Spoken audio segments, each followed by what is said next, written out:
Chapter 1 our body. Students, इस chapter में हम पढ़ने वाले हैं डिफरेंट टाइप ऑफ ऑर्गन्स के बारे में। सेंस ऑर्गन से आप ऑलरेडी इंट्रोड्यूस होंगे कि हमारे 5 सेंस ऑर्गन्स कौन कौन से होते हैं और उसके क्या क्या फंक्शन होते हैं।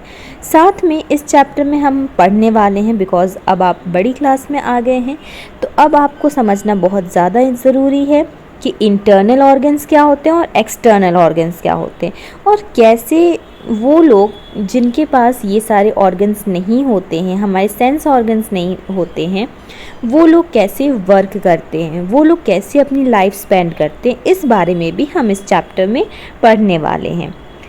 तो चलिए हम स्टार्ट करते हैं। The organs of our body. The body is made up of different organs and each organ perform specific function। यानी कि हमारी बॉडी में बहुत तरह के ऑर्गन्स होते हैं और उन ऑर्गन्स के क्या क्या काम हैं, क्या क्या फंक्शन है, वो हम इसमें देखेंगे। There are 2 type of organ. 2 तरह के ऑर्गन होते हैं, एक होता है इंटरनल ऑर्गन, दूसरा होता है हमारा एक्सटर्नल ऑर्गन। इंटरनल ऑर्गन हमारे इनसाइड द बॉडी होता है, वो 24 आवर्स वर्क परफॉर्म करता है, वेदर हम सो रहे हों, वेदर हम जग रहे हों। साथ में ये ऑर्गन कौन कौन से होते हैं? Brain, heart, lungs, stomach and kidney हमारे इंटरनल ऑर्गन्स होते हैं।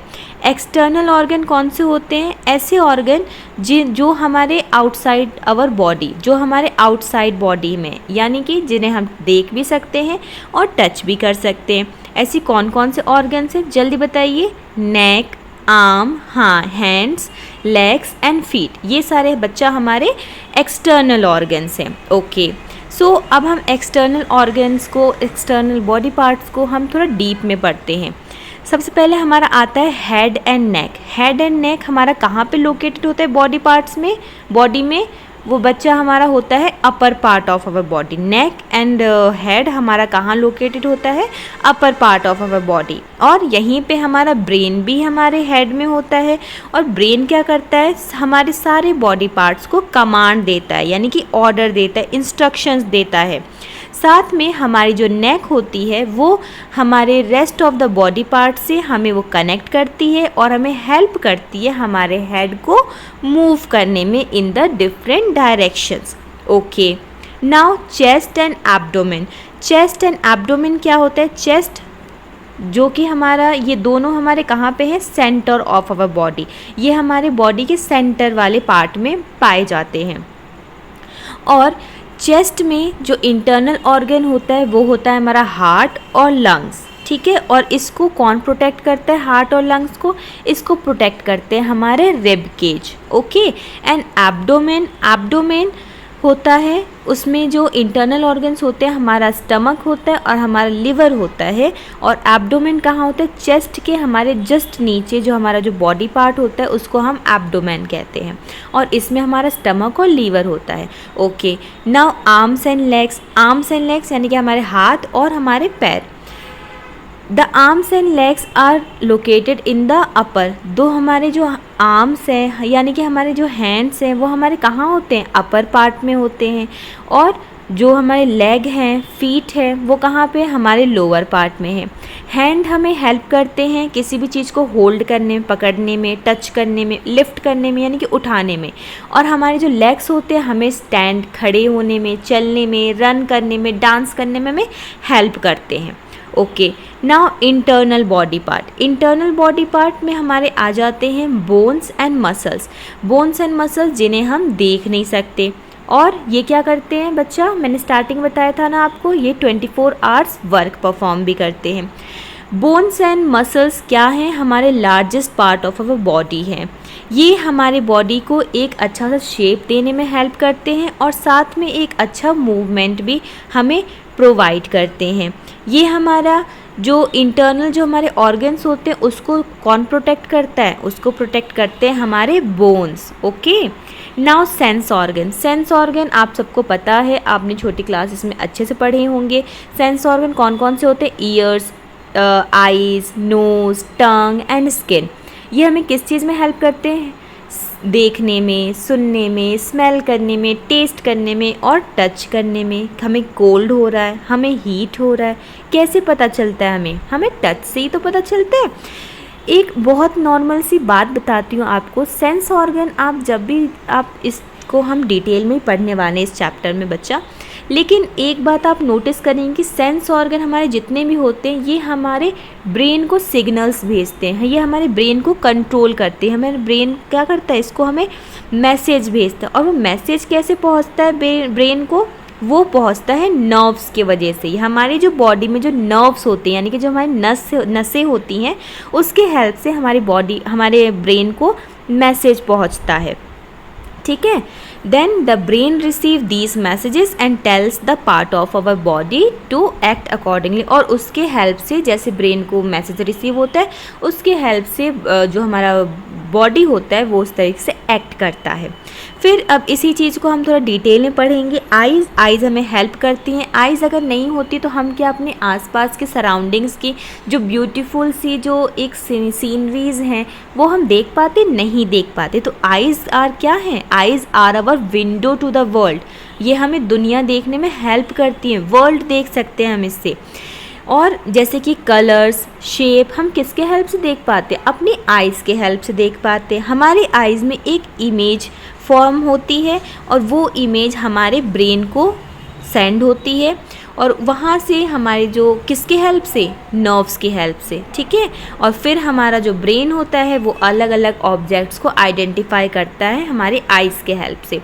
फिर साथ में आता है हमारा ईयर। ईयर किस लिए होता है? हमारा लिसन करने के लिए। हम साउंड को लिसन कर सकते हैं अपने ईयर्स से। ईयर्स के 3 पार्ट होते हैं, एक होता है inner, middle and outer. Outer जो पार्ट होता है, आउटर जो पार्ट होता है ईयर का बच्चा, वो हमारे यहाँ जो साउंड होता है उसको कलेक्ट करता है और हमारे इनर ईयर को वो सेंड करता है। और जो हमारा इनर ईयर होता है वो मैसेज सेंड करता है ब्रेन को, और इस तरीके से हमें सुनाई देता है ना। तो अब जब भी आपसे कोई पूछेगा कि आपको कैसे सुनाई देता है, आप बता सकते हो ना? आई होप आप बता सकते हैं। चलिए, अब नोज़ क्या होती है? नोज़ हमें स्मेल करने में हेल्प करता है। नोज़ में 2 होल्स होते हैं, देयर आर 2 होल्स, और उसको हम क्या बोलते हैं? नॉस्ट्रिल बोलते हैं। ठीक है। जो हमें हेल्प करती हैं ब्रीथ करने में, सांस लेने में हमें हेल्प करती हैं। इसकी भी जो मैसेज सेंड होता है नर्व्स के हेल्प से ब्रेन को मैसेज सेंड होता है, और जिसकी वजह से हम लोग बैड स्मेल और गुड स्मेल हम लोग आइडेंटिफाई कर पाते हैं, डिफ्रेंशिएट कर पाते हैं। साथ में टंग क्या हुआ?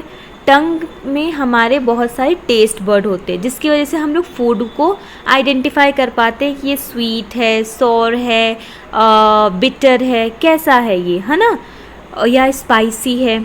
ये सारी चीज़ें हम लोग अपने टेस्ट बर्ड से हम लोग आइडेंटिफाई कर पाते हैं। और इसको भी जो मैसेजेस हैं वो ब्रेन तक पहुंचता है, और उसके बाद हमें पता चल पाता है कि हम कौन सा फ्लेवर हम ईट कर रहे हैं। देन स्किन हमारा largest part of our body है, एंड ये हमारे पूरे बॉडी को कवर करके रखता है। इस टिश्यूज़ जो स्किन के जो टिश्यूज़ होते हैं वो हमारे टच और फील को ब्रेन से कनेक्ट करके हमें बता पाते हैं कि ये गुड टच है और बैड टच है। देन डिफरेंटली एबल्ड पीपल ऐसे पीपल जो देख नहीं सकते, यानी कि ऐसे लोग, जैसे हम लोग नॉर्मल ह्यूमन बींग्स हैं, हमारे पास हमारे सारे सेंसेस हमारे वर्क करते हैं, लेकिन बहुत से हमारे ऐसे आसपास ऐसे लोग होते हैं, आपने भी देखा होगा स्टेशंस पर या किसी रेस्टोरेंट्स में भी आजकल उनको एम्प्लॉय किया जाता है, जिनके पास कुछ एक कमी रहती है, और उस कमी को वो अपना पावर बनाते हैं और अपनी लाइफ स्पेंड करते हैं। इसी तरीके से जो डिफरेंटली एबल्ड पीपल होते हैं वो अपना फंक्शन बहुत ही परफेक्टली परफॉर्म नहीं कर पाते, क्योंकि उनके कुछ सेंस ऑर्गन काम नहीं करते हैं।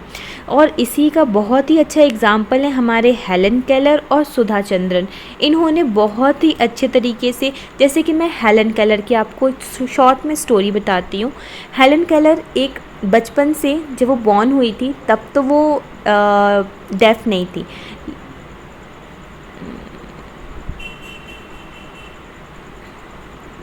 जब हेलन केलर बॉर्न हुई थी तब वो बिल्कुल नॉर्मल बेबी थी, लेकिन एक एक्सीडेंट के वजह से हेलन केलर की जो आइज़ होती हैं वो अफेक्ट हो जाती हैं उस वजह से, और वो देख नहीं पाती हैं। लेकिन फिर उनकी एक सुविलन नाम की एक टीचर रहती हैं, वो उनको हेल्प करती हैं, अदर सेंस ऑर्गन्स को उनको पावर बनाती हैं, और हेलन केलर को इस तरीके से बहुत ही ज़्यादा अवार्ड्स मिलते हैं। पढ़ाई में बहुत ही अच्छी रहती हैं वो, और काफ़ी वर्ल्ड टूर भी उन्होंने काफ़ी किए हैं। तो इस तरीके से ऐसा हमें बिल्कुल नहीं सोचना चाहिए कि जिन लोगों के पास वो वाले सेंस ऑर्गन्स नहीं है जो हमारे पास अच्छे वाले हैं, तो वो कुछ कर नहीं सकते। वो भी बहुत अच्छा वर्क करते हैं, और हमने हमारे आसपास भी बहुत सारे एग्जाम्पल्स हैं ऐसे। देन ब्रेनली एक तरह का जो हमारे विजुअल इम्पेयर्ड हैं, यानी कि जो लोग ऐसे हैं जो देख नहीं सकते, है ना, तो वो पढ़ाई भी नहीं कर सकते, पढ़ भी नहीं सकते बुक। अब इतना तो आपको पता होगा। तो उनके लिए लुइस ब्रेल ने क्या बनाया था, ब्रेल लिपि बनाई थी, यानी कि ब्रेल स्क्रिप्ट बनाई थी, जिसमें कि 6 डॉट्स होते हैं। और वो डॉट्स क्या होते हैं बच्चा, वो उठे हुए डॉट्स होते हैं। तो उनको वो रेज्ड मैनर में होते हैं, तो उनको टच करके वो अपने अल्फ़ाबेट्स पढ़ सकते हैं। यहाँ पे आपको देखिए ए का डॉट दिया है, बी को कैसे पढ़ा जाता है, ए से लेके जेड तक यहाँ पर पूरे स्क्रिप्ट में दिया हुआ है। ठीक है, तो यही किसने फाउंड आउट किया था, इसको किया था लुइस ब्रेल ने, और इन्हीं के नाम से ये जानी जाती है। और ये जो विजुअली इम्पेयर्ड लोग हैं उनको बहुत हेल्प प्रोवाइड करता है रीडिंग और राइटिंग में। देन साइन लैंग्वेज यानी कि ऐसी लैंग्वेज जो हम अपने बॉडी मूवमेंट से हम मैसेज कन्वे कर पाते हैं। यानी कि सिंपल लैंग्वेज में अगर मैं आपको समझाऊं तो इशारे से बात कर पाते हैं, और इसका भी एक अलग स्कूल होता है। ये मेनली किस लिए होता है, किन के लिए होता है, जो सुन नहीं पाते हैं, है ना, जो सुन नहीं पाते हैं या जिनको स्पीच प्रॉब्लम है, बोलने में थोड़ी दिक्कत है, तो वो क्या करते हैं, साइन लैंग्वेज लर्न करते हैं और अपनी लाइफ में उसको यूज़ करते हैं अच्छी तरीके से। ठीक है, the body play an important role while communicating in this language. ठीक है, और इसमें हमारे मेनली क्या होता है, हमारे फिंगर्स, हमारे हैंड्स ज़्यादा इसमें काम करते हैं। ठीक है, जैसे यहाँ पे आपको दिखाया गया है प्लीज़ का साइन क्या है, थैंक यू का साइन क्या है। आप भी इंटरेस्टिंगली आप ये सारे साइन अपने क्लासरूम में यूज़ कर सकते हैं, अपने टीचर से पूछ के कि कौन कौन से डिफरेंट साइंस होते हैं। ठीक है, then there are special school for learning sign language के लिए भी एक स्पेशल स्कूल होता है जहाँ पे बच्चे जाते हैं इस तरह के, और वो अपना एजुकेशन कंप्लीट करते हैं। ओके, देन आपको फिर फिलिंग इन द ब्लैंक्स दिए हैं। The brain is located inside the head, the nose has 2 holes called it nostril. Then true and false, the neck connect the head to the rest of the body. This is true, हमारा जो नेक होता है वो head को connect करता है body से। Then the abdomen has organ such as heart and brain, जो हमारा एब्डोमेन है उसमें कौन से ऑर्गन होते हैं, हार्ट और ब्रेन होते हैं क्या, नहीं, ऐसा तो नहीं होता है। तो ये कौन सा स्टेटमेंट है, ये फॉल्स स्टेटमेंट है। Then tick the correct option, the sense organ in our body include eyes and ears, good. Then second, the body part that give shape to the body and help in the movement are bones and muscles. Okay students, so here are these some questions जो आपको teacher आपकी notebook में ही करवाएगा। Okay, और बहुत ही easy से questions हैं। ठीक है, इंटरनल क्या होता है, एक्सटर्नल ऑर्गन्स क्या होता है, उसके एग्जांपल्स अब इतने इजीली हम समझ ही चुके हैं, तो आई होप आप इन सब के आंसर्स भी आप इजीली कर सकते हैं मैनेज। देन यहाँ पे एक पिक्चर स्टडी है, इसको इंटरनल ऑर्गन कहाँ पे है, एक्सटर्नल ऑर्गन कहाँ है, उनसे उनको मैच करना है। ओके स्टूडेंट्स, सो ये हमारा चैप्टर नंबर 1 कंप्लीट होता है। मैंने बहुत कोशिश की है कि सिंपल से सिंपल लैंग्वेज में और बहुत ही कम टाइम में आपको ये पूरा चैप्टर मैं आपको एक्सप्लेन कर सकूं, और आई होप आपको ये बहुत अच्छे से समझ में आ गया होगा, और आप अपने स्कूल में जब भी आपको ये टीचर आपको पढ़ाएंगे या जब भी आपको कोई क्वेश्चन आंसर्स इस चैप्टर से पूछे जाएंगे तो आप अच्छे से उसको आंसर कर सकते हैं। और एक लॉन्ग टर्म के लिए भी आपके लिए ये चैप्टर बहुत ही ज़्यादा इम्पॉर्टेंट है। तो keep learning. Thank you so much for watching the video. Please subscribe my channel.